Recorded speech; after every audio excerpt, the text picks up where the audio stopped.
Hello all, welcome to my YouTube channel கதைப்போமா. அழகே அழகு சீரியலில் நெக்ஸ்ட் என்ன நடக்க போகுதுன்னு தெரிஞ்சுக்க ஆர்வமாக இருக்கீங்களா? அப்போ என்னோட சேனலை சப்ஸ்கிரைப் பண்ணி இந்த வீடியோ பிடிச்சவங்க ஒரு லைக் போடுங்க. நம்ம சுரேஷ் மதி பண்ணாத தப்புக்கு அவங்க அப்பா அம்மா கிட்ட மன்னிப்பு கேட்க சொல்லிட்டே இருக்காரு. மதி பிடிவாதமாக மன்னிப்பே கேட்க மாட்டேன், நான் பண்ணாத தப்புக்கு நான் எதுக்கு மன்னிப்பு கேட்கணும் அப்படின்னு சொல்ல மலர் சொல்கிறாங்க, மதி மன்னிப்பு தானே கேட்டுறேன் சொல்ல மதி சொல்கிறாங்க, நீங்கள் வேணா எது பண்ணாலும் கம்முனே இருக்கலாம், ஏன் அந்த தப்புக்கு மன்னிப்பு கேட்கலாம், ஆனால் என்னால் உங்களை மாதிரிலாம் இருக்க முடியாதுங்க. அது என்னங்க, ஆம்பளைங்களுக்குனா ஒரு நியாயம் பொம்பளைங்களுக்குனா ஒரு நியாயமா? அவர் கம்முன்னு டீ குடிச்ச டம்ளரை சிங்கில் போயிருந்தா இவ்வளோ பெரிய பிரச்சனையே தேவையில்லையா? சரி நான் கேட்குறேன், இதுவே நான் டீ குடிச்ச டம்ளர் இங்கே வச்சுட்டு போயிருந்தா அவர் எடுத்து போட்டு போயிருப்பாரா சொல்லுங்க? உடனே ராஜலட்சுமி கேட்குறாங்க, ஓ நீ குடிச்ச டம்ளரை என் பையன் வேற எடுத்து போடணுமா உனக்கு? நல்லா இருக்குதுமா உன் நியாயம், நானும் தான் பார்த்தேன். ஆனால் உன்ன மாதிரி ஒரு திமிரு பிடிச்ச பொண்ணை இந்த உலகத்திலேயே பார்த்ததில்ல இல்லடா சாமி. ஒரு பொண்ணுக்கு இவ்வளோ வாயெல்லாம் இருக்கவே கூடாது. என்னதான் பேகை மாட்டிக்கிட்ட வேலைக்கு போனாலும் ஆம்பளைக்கு சரிசமமாக ஆயிட முடியாது. அதை ஃபர்ஸ்ட் புரிஞ்சிக்க. ஆம்பளைங்களுக்கு ஈக்குவலாக நடந்துக்கணும், ஈக்குவலாக எல்லாத்தையும் பண்ணணும்னு நினச்சா அது எந்த காலத்துலேயும் உன்னால் முடியாது அப்படின்னு ராஜலட்சுமி சொல்ல மதி சொல்கிறாங்க, ஏன் முடியாதுன்னு சொல்கிறீங்க? ஆம்பளைங்களுக்கு ஈக்குவலாக பொண்ணுங்களாலையும் எல்லாம் பண்ண முடியும். சும்மா ஆம்பளைங்களுக்கு தான் எல்லாம் தெரியும், அவங்களால தான் எல்லாம் பண்ண முடியுன்றது டயலாக்லாம் இனிமேல் ஸ்டாப் பண்ணுங்க. ஆம்பளைங்களும் வீட்டில் வேலை செய்யலாம், ஒன்றும் குறைஞ்சிடாது. ஏன் இந்த உலகத்தில் யாருமே டீ குடிச்ச டம்ளர் அவங்களே போய் கழுவி வைக்கிறதே இல்லையா? ஒரு டீ டம்ளருக்கு இவ்வளோ பெரிய பிரச்சனை பண்ணிட்டு இருக்கீங்க. அவர் டீ டம்ளர் அங்கே வைக்கும் போதே எடுத்து சிங்கிள் போட்டு போடா அப்படின்னு சொல்லியிருந்தா அவர் அதை பண்ணியிருக்க போறாரு.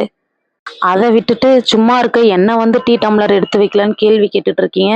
நீங்க இப்படிலாம் ஸ்டார்டிங்ல இருந்தே பண்ணதுனாலதான் இவ்வளோ வயசாயும் இந்த பண்ணிட்டு இருக்காரு. அவர் குடிச்ச டம்ளரை என்ன எடுத்து வைக்கலையான்னு கேள்வி கேட்டதுல உங்களுக்கு தப்பா தெரியலனா, அவர் குடிச்ச டம்ளரை ஏன் இங்கே வச்சுட்டு போனாரு, சிங்க்ல போடலையா நான் கேட்டதுல எனக்கு எந்த தப்பும் தெரியலையே. என்னங்க நினைச்சிட்டு இருக்கீங்க நீங்களாம்? ஒரு பொண்ணு கல்யாணம் பண்ணிட்டு வந்தா உங்க வீட்டுல கடைசி வரைக்கும் வேலைக்காரியே மட்டும்தான் இருக்கணுமா என்ன? கல்யாணம் பண்ணிட்டு இங்க வாழதானே வந்திருக்கோம், இல்ல அடிமையா இருக்க வந்திருக்கோமா? ஒரு அடிமையை விட மோசமா நீங்க ட்ரீட் பண்ணிட்டு இருக்கீங்க இந்த வீட்டுல எல்லாத்தையும்.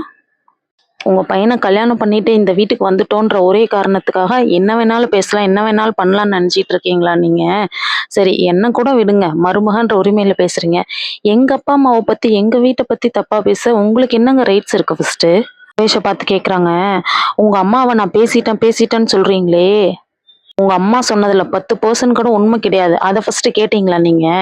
உங்க அம்மாவை ஒரு வார்த்தை சொல்லிட்டேன்றதுக்காக இவ்வளோ துடிச்சு போய் என்ன சாரி கேட்க சொல்றீங்கல்ல. எங்க அப்பா அம்மா வந்தப்ப என்னைக்காவது நீங்க மரியாதை கொடுத்துருக்கீங்களா நீங்க? இல்ல உங்க வீட்டுல இருக்கவங்க தான் மதிச்சிருக்காங்களா? உங்க வீட்டுல இருக்கவங்க மாதிரி தானே எங்க வீட்லயும் என்னை பெத்து வளர்த்து படிக்க வச்சிருப்பாங்க. ஏன் எங்க அப்பா அம்மானா உங்களுக்கு அவ்வளவு கேவலமா போயிடுச்சா? இன்னொரு டைம் என் ஃபேமிலி பத்தியோ எங்க அப்பா அம்மாவை பத்தியோ ஏதாவது இழுத்து பேசுற வேலை வச்சுக்கிட்டீங்க நல்லா இருக்காது சொல்லிட்டேன். நம்ம மதி பேச சுரேஷ்க்கு உடனே செம்மக்கம் வந்துடுது. என்ன பண்ணுவ சொல்ல, என்ன பண்ண முடியும் உன்னால அப்படின்னு அடிக்க வராரு. மதி இருந்துட்டு, இந்த கை ஓங்குறது அடிக்கிற வேலை எல்லாம் என்கிட்ட வச்சுக்காதீங்க, எங்க அடி பார்ப்போம் அப்படின்னு சொல்லிட்டு மதி எதிர்த்து போறாங்க. உடனே பாக்யராஜ் மதி கொஞ்ச நேரம் அமைதியா இரு மதி. சுரேஷ் என்னடா பழக்கம் இது, பொட்ட பிள்ளைங்க கை வைக்கிறது, இந்தாண்டு வாடா அப்படின்னு சுரேஷை பிடிச்சி இழுக்க, அண்ணா நீ ஃபர்ஸ்ட் கொஞ்சம் அந்தாண்டு நகர்ந்து போனா. என்ன பேச்சு பேசுறா பாருண்ணா இவ. எல்லாம் வேலைக்கு போய் 4 காசு சம்பாதிக்கிறோன்ற திமிரு. இவளெல்லாம் வேலைக்கே அனுப்பிச்சிருக்க கூடாதுண்ணா. நம்ம கல்யாணம் ஆன உடனே வீட்லயே உக்காருன்னு சொல்லியிருக்கணும். உடனே மதி சொல்றாங்க, உங்களை மாதிரி ஆம்பளை அப்படிதான் இருப்பேன், நீ பொம்பளை இப்படிதான் இருக்கணும்னு பேசுறனாலதான் இவ்வளோ பிரச்சனையும் வருது. என்னங்க ஆம்பளைனா என்ன வேணாலும் பண்ணுவீங்களோ? நீங்க எங்களை என்ன வேணாலும் கேட்கலாம், ஆனா நாங்க உங்களை எந்த கேள்வியுமே கேட்க கூடாதா? அப்படிலாம் எல்லாத்தையும் அட்ஜஸ்ட் பண்ணிட்டு என்னால் இந்த வீட்டிலலாம் இருக்க முடியாதுங்க. அப்படி இருக்கணும்னு எனக்கு எந்த அவசியமும் கிடையாது. எனக்கு சரின்னா சரி, தப்புன்னா தப்பு, அப்படிதான் எனக்கு கேட்டு பழக்கம். இப்படி தான் இருப்பேன். முடியாதுன்னா சொல்லுங்க, நான் கிளம்பி போயிட்டே இருக்கேன் சொல்ல ராகவன் உடனே, ஒரு பொட்டச்சிக்கு இவ்வளோ வாய் இவ்வளோ திமிரு இருக்கக்குள்ள பையனை பத்த எங்களுக்கு எவ்வளோ திமிரு இருக்கணும். வீட்டை விட்டு வெளியே போக சொல்லுடா சுரேஷ் முதல்ல சொல்ல பாக்கியராஜ் உடனே, அப்பா கொஞ்ச நேரம் கம்முன்றுங்கப்பா, ஏன்பா நீங்களே இப்படி பண்றீங்க? உடனே மதி சொல்றாங்க, ஏன் நானும் அவங்க பையனை வேணும்னு கல்யாணம் பண்ணிட்டு ஓடி வந்துட்டேன்? நீங்க தானே மிரட்டி என்ன கல்யாணம் பண்ணி இங்க கூட்டிட்டு வந்தீங்க.